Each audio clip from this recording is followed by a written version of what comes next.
Welcome to my YouTube channel HR educational hub মৰমৰ ছাত্ৰ ছাত্ৰীসকল। আজি মই আলোচনা কৰিম সদ্যহতে হৈ যোৱা ছেকেণ্ড ইউনিট টেষ্টৰ ক্লাছ 9ৰ যিটো ছায়েন্সৰ ছেকেণ্ড ইউনিট টেষ্ট হৈছে সেইটো কেইটামান কুৱেশ্যন আমি আলোচনা কৰিম।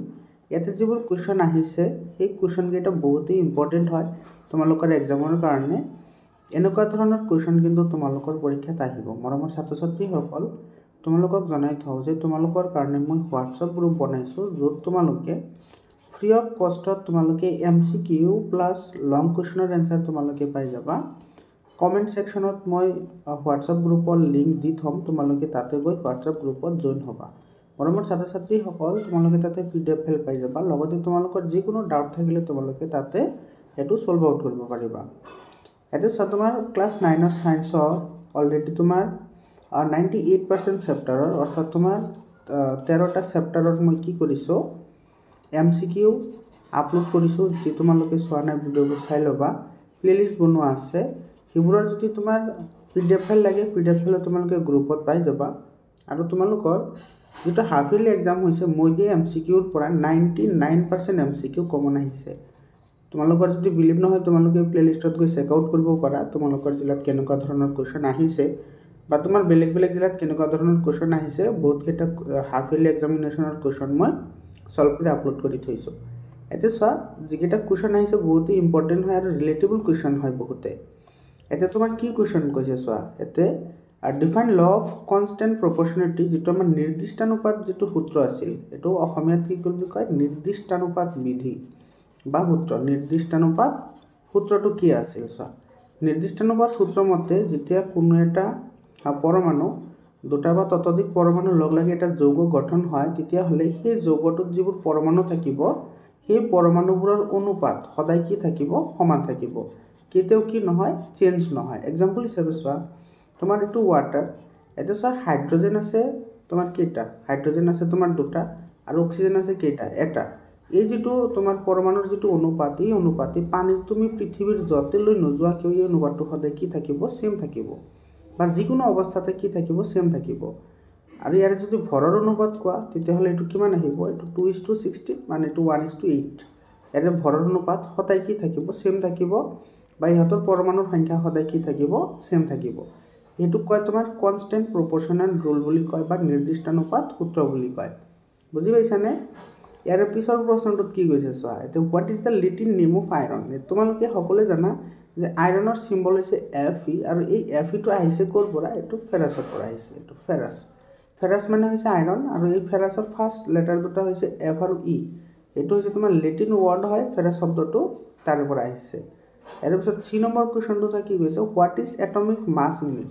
এইটো চোৱা, এটমিক মাছ ইউনিট কি হয়, যিটো কাৰ্বন 12 আছে, এই কাৰ্বন 12 ভাগৰ তোমাৰ 1 ভাগ যিটো অংশ আছে, সেইখিনিকে তোমাৰ এটমিক মাছ ইউনিট বুলি কোৱা হয়, যাক আমি কিহেৰে লিখোঁ, ইউৰে লিখোঁ। মৰমৰ ছাত্ৰ ছাত্ৰীসকল, যদি তোমালোকে চেপ্টাৰ পঢ়িছা তেতিয়াহ'লে এইবোৰ কুৱেশ্যনটো একেবাৰে ইজি হয়। আৰু এনেকুৱা ধৰণৰ কুৱেশ্যন বহুতে ৰিলেটেবল কুৱেশ্যন হয়, তোমালোকৰ কাৰণে খুবেই দৰকাৰী হয়। সেইকাৰণে ভাবিছোঁ তোমালোকক এইটো শ্বেয়াৰ কৰোঁ, যাতে তোমালোকে ইয়াৰ পৰা উপকৃত হ'ব পাৰা। D নম্বৰ কুৱেশ্যনটো কি কৈছে চোৱা, হোৱাট ইজ পলি এটমিক আয়ন। মানে তোমাৰ এইটো কি কৈছে, বহু পাৰমাণৱিক আয়ন। পলি এটমিক মানে বহু পাৰমাণৱিক আয়ন। বহু পাৰমাণৱিক আয়ন কাক বোলে, যিবোৰ আয়নত তোমাৰ দুটা বা ততোধিক পৰমাণু তোমাৰ কি হৈ থাকে, যুক্ত হৈ থাকে। এক্সাম্পল হিচাপে চোৱা, এইটো তোমাৰ এমনিয়াম যিটো আছে, এইটো এটা পলি এটমিক আয়ন হয়। তাৰপিছত তোমাৰ ফছফেট এটা পলি এটমিক আয়ন হয়, কাৰণ ইয়াতে তোমাৰ দুটাতকৈ বেছি কি আছে, পৰমাণু আছে বা এটম আছে। সেইকাৰণে এইবোৰক পলি এটমিক আয়ন বুলি কোৱা হয়। চিম্পল ডেফিনেশ্যন হয়, বহুতেই ইজি হয়। তোমালোকে চেপ্টাৰ 100% MCQ মই আপলোড কৰি থৈছোঁ, তোমালোকে তাতে গৈ MCQবোৰ চাব পাৰিবা। আৰু এইবোৰৰ পৰা কিন্তু MCQ আহে তোমাৰ পলি এটমিক আয়ন তোমাৰ ডিটাৰমাইন কৰিবলৈ দিয়ে। ইয়াৰ পিছত চোৱা কি কৈছে, E নম্বৰ কুৱেশ্যনটোত, what is atomic number. Atomic number মানে হৈছে তোমাৰ পাৰমাণৱিক সংখ্যা। পাৰমাণৱিক সংখ্যা কি হয়, পাৰমাণৱিক সংখ্যা কাক কয়। এতিয়া চোৱা, পৰমাণু এটাৰ পাৰমাণৱিক সংখ্যা হৈছে, এইটো তোমাৰ পৰমাণু এটাৰ নিউক্লিয়াছত থকা যিখিনি তোমাৰ কি আছে, প্ৰটন আছে, এই প্ৰটনৰ সংখ্যাকে তোমাৰ কি বুলি কয়, পাৰমাণৱিক সংখ্যা বুলি কয়। আৰু এটা কথা লক্ষ্য কৰিবা, পৰমাণু এটাত যিমানটা প্ৰটন থাকে সিমানটা ইলেক্ট্ৰনো থাকে,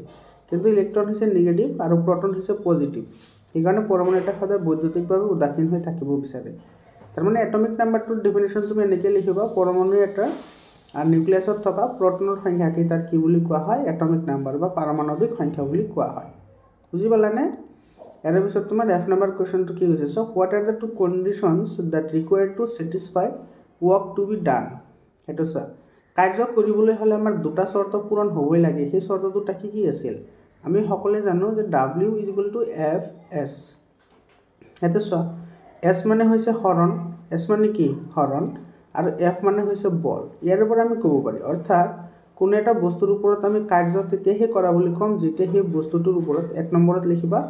যেতিয়া বস্তুটোৰ ওপৰত কি হ'ব বল প্ৰয়োগ হ'ব যেতিয়া বস্তুটোৰ ওপৰত কি হ'ব বল প্ৰয়োগ কৰা হ'ব আৰু দুই নম্বৰত লিখিব লাগিব বল প্ৰয়োগ কৰিলেই নহব কেৱল এটো কি ঘটিব লাগিব হৰণ ঘটিব লাগিব বস্তুটোৰ হৰণ ঘটিব লাগিব এতিয়া তুমি ধৰা পাহাৰ এখন ঠেলি আছা ইফালৰ পৰা এতিয়া পাহাৰটো তুমি ঠেলিব পাৰিবা জানো তো লৰচন নকৰে তাৰ মানে ইয়াতে s ৰ ভ্যালু কি হৈ যাব 0 মানে হৰণ নহয় যেতিয়া তোমাৰ হৰণ নহব তেতিয়া w ৰ ভ্যালু কি আহিব f * 0 মানে কি হৈ যাব 0 মানে কাৰ্য কৰা নহব বুজি পালানে অৰ্থাৎ তোমাৰ কাৰ্য কৰিবলৈ হলে বস্তুটোৰ ওপৰত বল প্ৰয়োগ হ'ব লাগিব আৰু দুই নম্বৰ বস্তুটোৰ হৰণ ঘটিব লাগিব তেতিয়া আমি কাৰ্য বুলি কম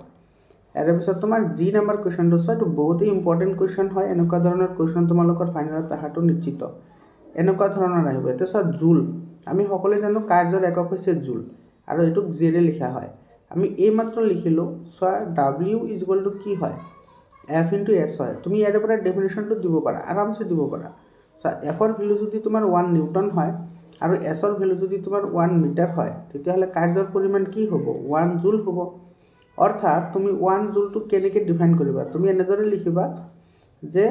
1 নিউটন বল প্ৰয়োগ কৰাৰ পিছত কোনো এটা বস্তুৰ 1 মিটাৰ হৰণ ঘটিলে বস্তুটোৰ ওপৰত ক্ৰিয়া কৰা কাৰ্যৰ পৰিমাণকে 1 জুল বুলি কোৱা হয় সো কিমান সিম্পল হয় তোমালোকে এবোৰ বুজিবলৈ ট্ৰাই কৰাচোন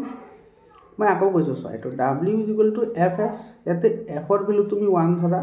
আৰু s ৰ ভ্যালু তুমি 1 ধৰা ঠিক আছে তাৰ মানে তুমি কি f মানে বল আছিল s মানে হৈছে হৰণ অৰ্থাৎ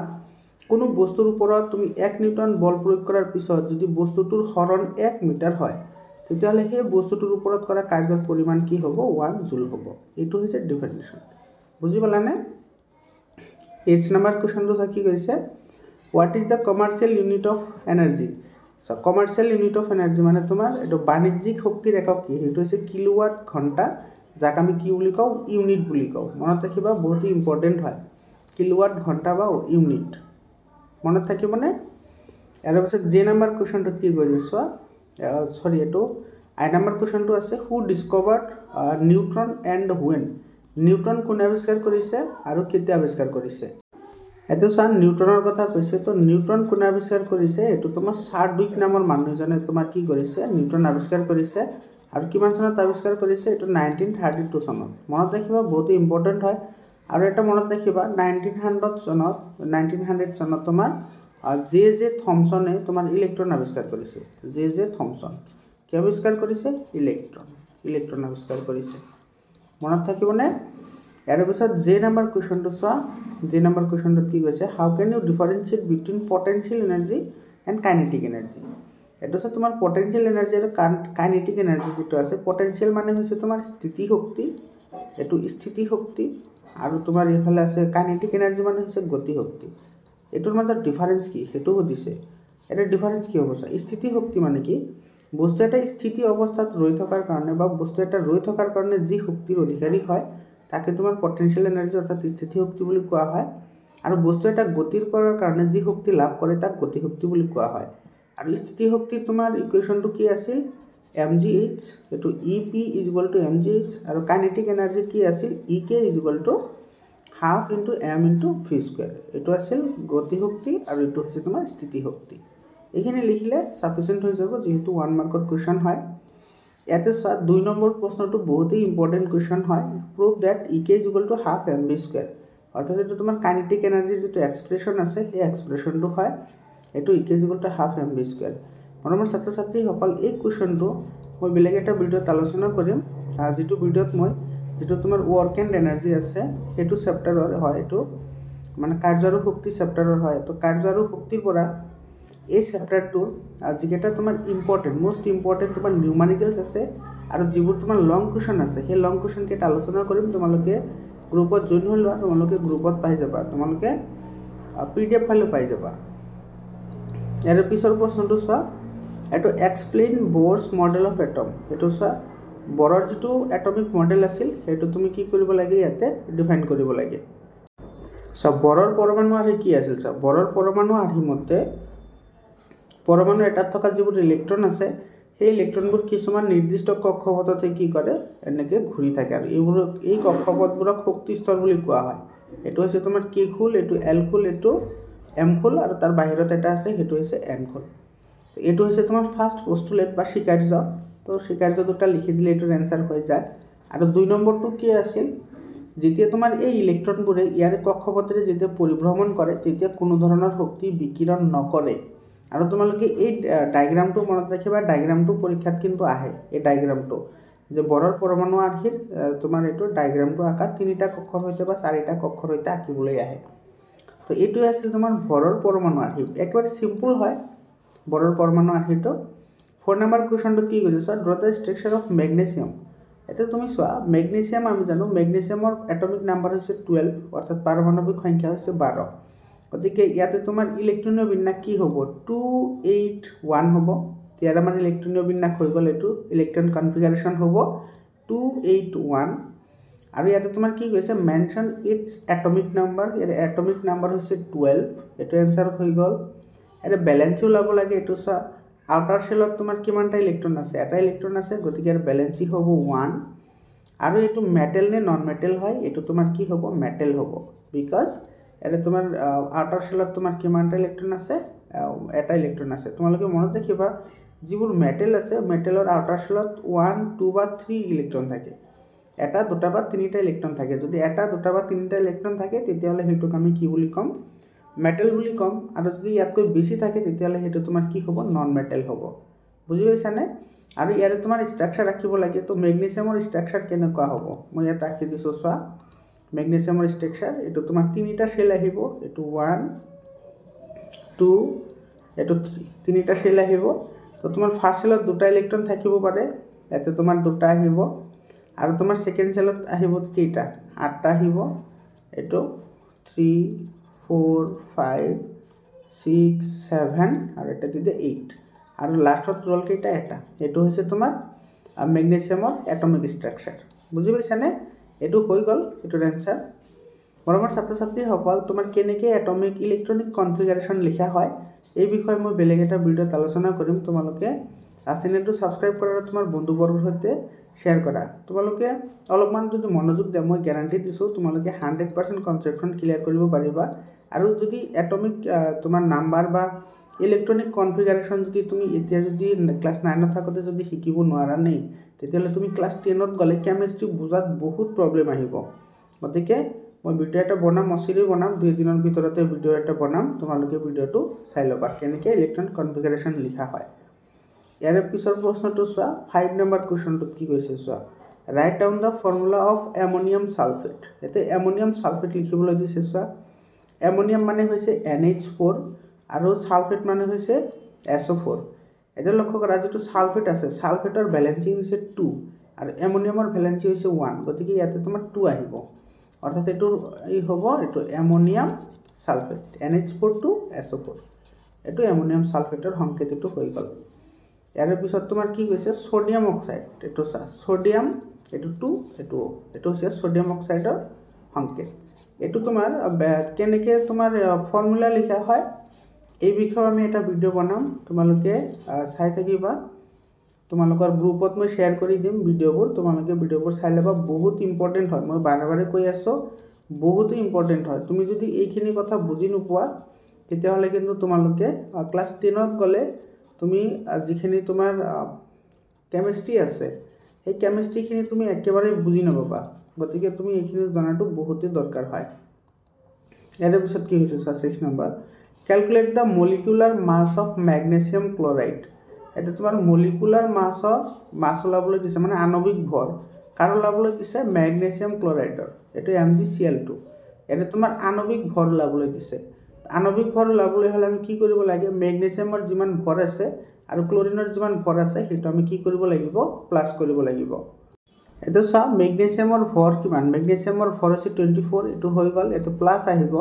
আৰু এটো সব ক্লোৰিনৰ হৈছে তোমাৰ 35.5 কিন্তু ইয়াতে সব ক্লোৰিন আছে দুটা গতিকে এটো তোমাৰ কি হ'ব 2 ৰে মাল্টিপ্লাই কৰিব লাগিব এটো কিমান আহিব 24 প্লাস এটো তোমাৰ 35 এটো 5 to the 10 0 1 5 to the 10 1 আৰু তোমাৰ 2 to the 6 7 এটো আহিব তোমাৰ কিমান 71 এটো প্লাস কৰি দিয়া ইফালে আহিব 5 আৰু ইফালে আহিব 95 ইউ এটো आंसर 95 বুজি পালানে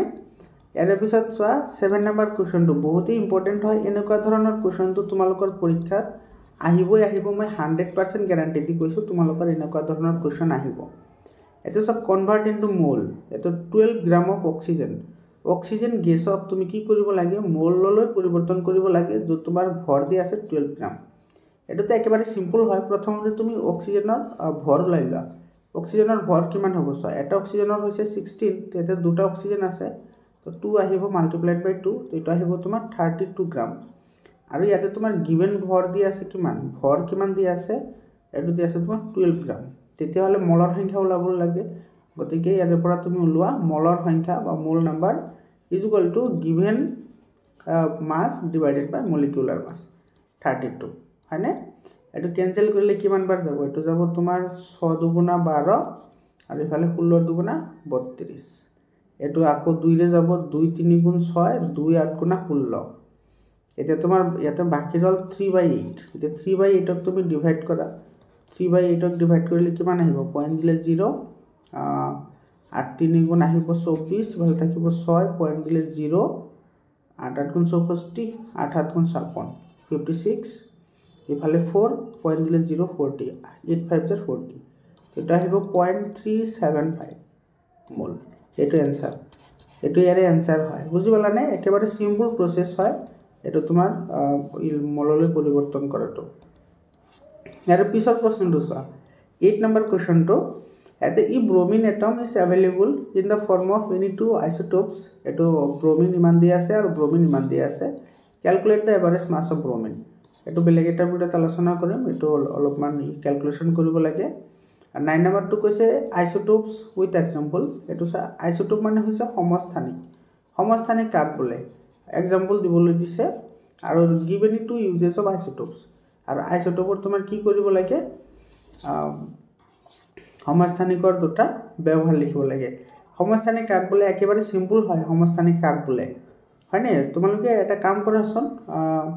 তোমালোকে হোৱাটসঅ্যাপ গ্ৰুপত জয়েন হৈ লোৱা তোমাৰ এই যে দুটা চ্যাপ্টাৰ আছে এই চ্যাপ্টাৰ দুটাৰ ওপৰত মই ওয়ান শট ভিডিও দুটা বনাম ঠিক আছে দুটা চ্যাপ্টাৰৰ ওপৰত ওয়ান শট ভিডিও দুটা বনাই দিম তোমালোকে চাই লবা 100% কনসেপচন তোমালোকৰ ক্লিয়াৰ হৈ যাব এটো তোমাৰ সমস্থানিক কাক বলে সমবাহী কাক বলে কি ব্যৱহাৰ আছে বহুত ইম্পৰ্টেন্ট হয় এবোৰ তোমালোকে জনাটো অত্যন্ত প্ৰয়োজনীয় এইখিনি মই বেলেগ এটা ভিডিওত আলোচনা কৰি দিম দিয়া বাৰু এটো 10 নম্বৰ কোৱেশ্চনটো কি হৈছে এটা তোমাৰ কাইনেটিক এনাৰ্জি যেটো ফৰ্মুলা আছে হাফ mv² এটো ফৰ্মুলা ইউজ কৰি ইয়াৰে তোমাৰ ওলাব লাগে 11 নম্বৰ কোৱেশ্চনত কৈছে সো এটো এলিমেন্টছৰ নাম লিখিবলৈ দিছে কি এলিমেন্টছ আছে ইয়াতে হাইড্ৰোজেন ব্ৰোমাইডৰ তোমাৰ সংকেত হৈছে এনেকুৱা ইয়াতে আছে কি তোমাৰ হাইড্ৰোজেন আছে আৰু ব্ৰোমিন আছে এটো आंसर হৈ গল কুইক লাইম মানে হৈছে তোমাৰ ক্যালসিয়াম অক্সাইড মানে এতে কি আছে ক্যালসিয়াম আছে আৰু কি আছে অক্সাইড আছে এতে বেকিং পাউডাৰ মানে হৈছে সোডিয়াম হাইড্ৰোজেন কাৰ্বনেট এতে কি আছে সোডিয়াম আছে হাইড্ৰোজেন আছে কাৰ্বন আছে আৰু অক্সিজেন আছে বুজি পালানে আৰু এতে তোমাৰ কাইনেটিক এনাৰ্জিৰ যেটো ফৰ্মুলা আছে K = half mv² এটো তোমাৰ প্ৰুফ কৰিব লাগে লগতে তোমাৰ এই প্ৰবলেমটো সলভ কৰিব লাগে 13 নম্বৰ কোৱেশ্চনটো তেতে কি কৈছে সা given activity to understand the application of Rutherford's alpha scattering experiment by gold foil এটো সা পুনৰ পাতৰ হয় ৰাদাৰফোৰ্ডৰ যেটো আলফা কণা বিচৰণ পৰীক্ষা আছে হেতুৰ এটা ব্যাখ্যা আগবঢ়াবলৈ দিছে নহলে এটো 3 মাৰ্কস আছে নহলে কি কৰিছে calculate the molecular masses of এটো সব বহুত ইম্পৰ্টেন্ট হয় তোমালোকৰ কিন্তু ফাইনাল এক্সামত এটো এনেকুৱা ধৰণৰ কোৱেশ্চন 100% অহাটো গ্যাৰান্টি নিশ্চিত হয় এটা সা এটো দিছে তোমাৰ ইথেন এটো দিছে তোমাৰ ইথানল এটো দিছে মিথেন কাৰ্বন ডাই অক্সাইড আৰু ওয়াটাৰ এইকেইটাৰ তুমি মলিকুলাৰ মাস ওলাব লাগে মলিকুলাৰ মাস অলপ আগতে মই শিকাই দিছো কেনেকৈ ওলাব লাগে নহলে তো ওয়ান শট ভিডিও তোমালোকে পাই যাবা ওয়ান শট ভিডিওত মই 100% কনসেপচন তোমালোকক মই ক্লিয়াৰ কৰি দিম আশা কৰিছো তোমালোকে ভিডিওবোৰ চাবা আৰু এতিয়া তোমালোকে হোৱাটসঅ্যাপ গ্ৰুপত জয়েন হোৱা মৰমৰ ছাত্ৰ-ছাত্ৰীসকল আজিৰ কাৰণে এইখিনিয়ে আকৌ লগ পাম তোমাৰ লগত ওয়ান শট ভিডিও লৈ ধন্যবাদ